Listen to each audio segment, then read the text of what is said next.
Terima kasih Anda masih bersama kami dalam Sapa Indonesia Pagi. Saudara, kita masih membahas soal rencana pemerintah Indonesia yang ingin menampung 2.000 warga Gaza dan sudah menyiapkan Pulau Galang ketika warga Gaza ini ditampung di Indonesia atas dasar kemanusiaan. Kita masih membahasnya bersama dengan DPR, kemudian ada Prof. Hikmahanto Juwana, kemudian ada Pak Hadiki dari Mercy. Saya ke Pak Syahrul dulu. Pak Syahrul, tadi jelas dikatakan oleh Pak Hadiki dari Mercy bahwa situasi kondisinya seperti itu di lapangan. Kalau isunya soal kelaparan, blokade dicabut supaya bantuan bisa tersalurkan kepada warga Gaza, supaya warga Gaza bisa makan, sudah tidak lagi kelaparan. Kalau isunya pengobatan, penyakit berat, ya sudah dirujuk saja ke negara-negara yang paling terdekat untuk menjalani pengobatan medis, fasilitas kesehatan di negara-negara terdekat. Nah, kalau dari Pak Syahrul sendiri, bagaimana ini soal ini? Ya, sepakat Mbak bahwasanya hal utama yang harus dilakukan adalah untuk menghentikan blokade. Kita sepakat itu bahwasanya Indonesia melakukan ini bukan tidak melakukan yang lain begitu. Dengan menampung warga Gaza di Pulau Galang itu bukan berarti tidak mendukung yang lain. Kita harus mendukung. Bahkan itu yang utama yang harus dilakukan. Tapi jangan dipertentangkan antara kebijakan menampung ini dengan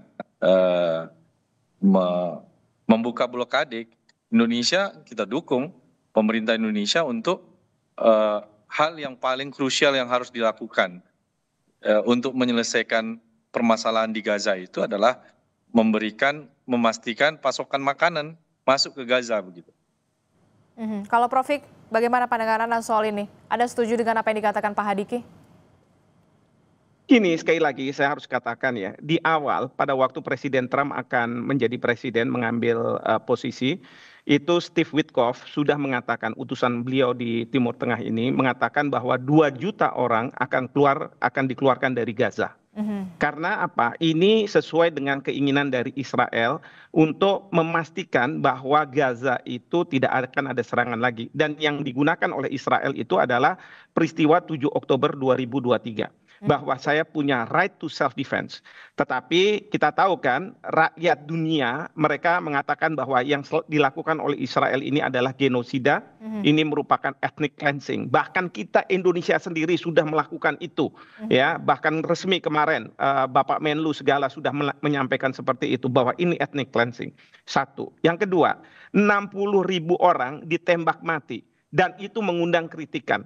Bahkan kritikan itu sekarang sudah berevolusi menjadi pengakuan dari negara-negara Eropa terhadap negara Palestina bulan September yang akan datang nanti di dalam sidang umum PBB. Jadi 60.000 itu kalau ditembakin lagi, semua dihabisin lagi, itu Israel justru akan hilang ya dari peta. Lalu yang ketiga, kita tahu bahwa ada pemberitaan terkait dengan petinggi Mossad ya. Nah, ini saya nggak tahu ya, pemerintah menyiapkan ini, selalu mengatakan pemerintah bilang kami menyiapkan. Saya khawatir ini merupakan alasan pemerintah kepada pemerintah Amerika Serikat. Saya udah coba loh ya, masalah kemanusiaan ini saya mau terima, kan kita udah deal nih, saya udah mau terima, tapi saya menghadapi nih masalah di rakyat saya. Aduh, Indonesia kita besar, sebentar lagi kita merayakan kemerdekaan kita, kedaulatan kita ada di mana? Tidak seharusnya seperti itu. Ya, kita minta pemerintah jangan sekali-kali tunduk dengan mengatakan bahwa kita sudah lakukan persiapan, tetapi rakyat kita yang tidak mau, lalu kemudian akhirnya diselesaikan. Tidak seperti itu. Kita harus membantu habis-habisan terhadap rakyat Palestina yang hilang tanahnya. Jadi menurut Anda kalau Anda mengatakan langkah pemerintah ini untuk menampung 2.000 warga Gaza sama saja kemudian mengusir dari tanah kelahiran mereka, apa yang perlu dilakukan sebenarnya? Dan sebagai alasan pemerintah kepada Amerika Serikat bahwa saya sudah melakukan apa yang saya sepakati, hanya saja ada permasalahan di dalam negeri saya sehingga saya tidak bisa melakukan apa-apa. Itu kan sayang kalau misalnya seperti itu, ya kan? Kalau misalnya kita tanya nih sama pemerintah, kapan akan dihadirkan? Kapan apakah sudah ada kesepakatan dengan otoritas Palestina? Apakah sudah ada persetujuan dari masyarakat? Nggak ada semua. Selalu dikatakan kita sedang menyiapkan, kita menyiapkan. Itu kan seolah-olah supaya janji kita ke Amerika Serikat seolah-olah terpenuhi gitu kan. Oke, Bung Syahrul, respon Anda. Ya, tentu pasti ada dugaan ya, setiap kebijakan kita kan belum juga mendapatkan dari pemerintah secara teknis pelaksanaannya seperti apa, kemudian warga Gaza yang bagaimana secara detail tadi sudah disampaikan. Memang betul ya, permasalahan di jarak ketika yang sangat kritis, tentu dengan jarak Indonesia yang cukup jauh tentu tidak memungkinkan juga untuk dibawa ke sana. Tapi intinya kita harus hormati bahwasanya ini adalah murni inisiatif untuk bantuan kemanusiaan. Nah, seperti apa secara teknis, nah ini yang mesti kita diskusikan dulu gitu ya. Kita bicarakan dengan pemerintah, ingin memastikan untuk menepis apa yang menjadi anggapan bahwasanya tindakan pemerintah ini adalah kompensasi ya, atau inisiatif timbal balik dari insentif pajak itu. Saya rasa itu tidak beralasan. Selama ini memang Indonesia kan kita tahu bahwasanya bantuan Indonesia untuk Palestina itu luar biasa begitu. Sampai ada rumah sakit Indonesia di sana. Cuma kan kondisinya membangun rumah sakit di jalur Gaza dengan kondisi sekarang kan tidak memungkinkan begitu. Barangkali itulah yang melandasi Pak Prabowo untuk berinisiatif, ya kalau memungkinkan untuk ditampung di Indonesia, ya kita tampung di Indonesia. Begitu kira-kira.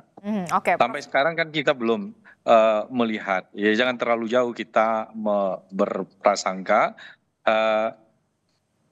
Yang jelas kita anggap, ya jadikan ini inisiatif Indonesia untuk memberikan bantuan kemanusiaan dan bukan berarti menutup ke bantuan yang lain begitu.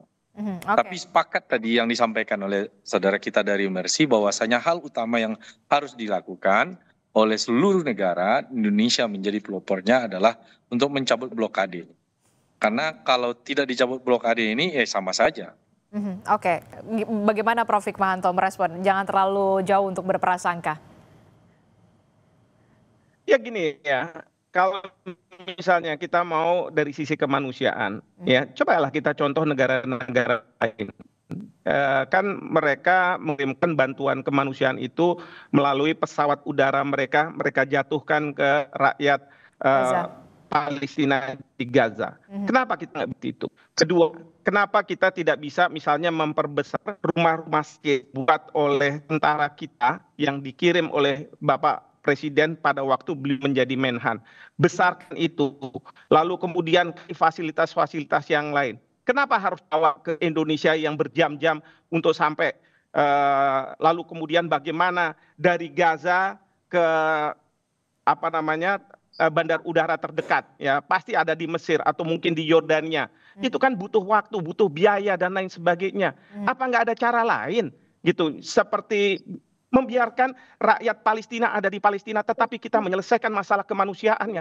Bahkan kalau perlu kita melakukan dorongan-dorongan kepada negara-negara Eropa yang baru akan mengakui ini untuk ayo kita bersama-sama melakukan sesuatu. Jangan kemudian kita mengambil tindakan seperti ini. Ingat ya, waktu Bapak Presiden ke Turki menawarkan masalah ini, Turki sudah mengatakan bahwa tidak, rakyat Palestina harus tinggal di Palestina. Ya, jadi saya melihat bahwa apa yang disampaikan oleh Bapak Presiden sudahlah. Ini Bapak Presiden nggak pernah salah. Ya, yang salah adalah para pembisik-pembisiknya, penasehat-penasehatnya. Itu yang salah. Melihat permasalahan ini, Presiden tidak pernah bersalah. The king or the president can do no wrong. Itu kita harus pegang itu, bahwa Presiden tidak salah, tetapi pembisik-pembisik beliaulah yang harusnya dipertanyakan integritas dan kemudian rasa nasionalisme mereka. Oke, Seperti itu. Oke, terakhir, menurut Prof. Hikmahanto, apa yang bisa dilakukan oleh Indonesia begitu ya untuk bisa turut serta atas dasar kemanusiaan selain menampung warga Gaza di Pulau Galang, seperti yang kita tahu tadi, negara-negara Eropa saja sudah mau mengakui kedaulatan atau kemerdekaan Palestina. Apa sebenarnya yang bisa dilakukan oleh Indonesia untuk bisa mengatasi isu permasalahan kemanusiaan ini yang kita lihat sudah genosida semakin parah begitu dilakukan oleh Israel. Ya. Prof. Kirim pesawat-pesawat TNI kita untuk mendrop makanan-makanan dan obat-obatan kepada rakyat di Gaza.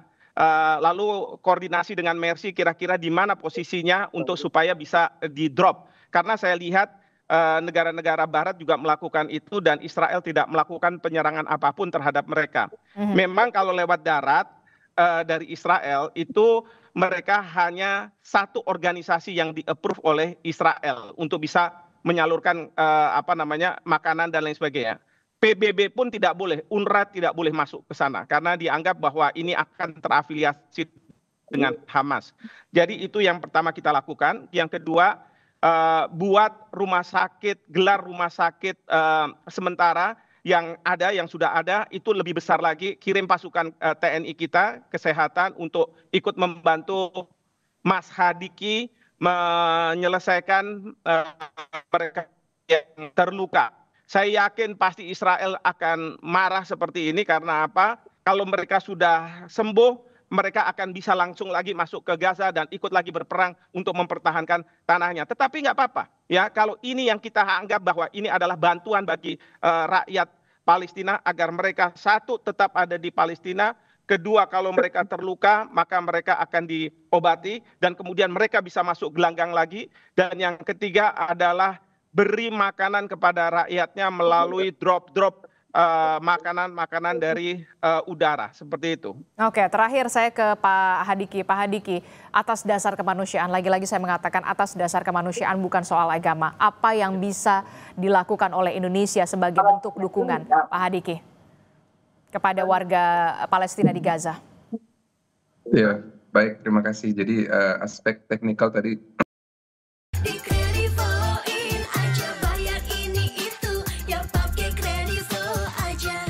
ya, dukungan diplomasi kemanusiaan dari baik dari negara maupun dari masyarakat gitu ya. Dari masyarakatnya artinya kelompok-kelompok masyarakat saat ini dapat melakukan pengangkatan isu ini terus-menerus dan mendukung negara untuk melakukan diplomasi kemanusiaannya di forum-forum legal gitu. Meskipun memang sudah hampir 2 tahun lebih nih forum-forum legal ini belum pernah memberikan eksekusi yang nyata terhadap pernyataan atau keputusan yang dibuat gitu. Tapi ini harus terus-menerus disuarakan, dan diskusi kita terakhir dengan Kementerian Kesehatan Palestina di Gaza juga mereka menyampaikan bahwa mereka butuh didukung agar bisa tetap resilience gitu. Jadi itu pernyataannya gitu. Kami butuh didukung supaya kami tetap bisa resilient, tetap bisa mempunyai daya lenting untuk bertahan di dalam Gaza.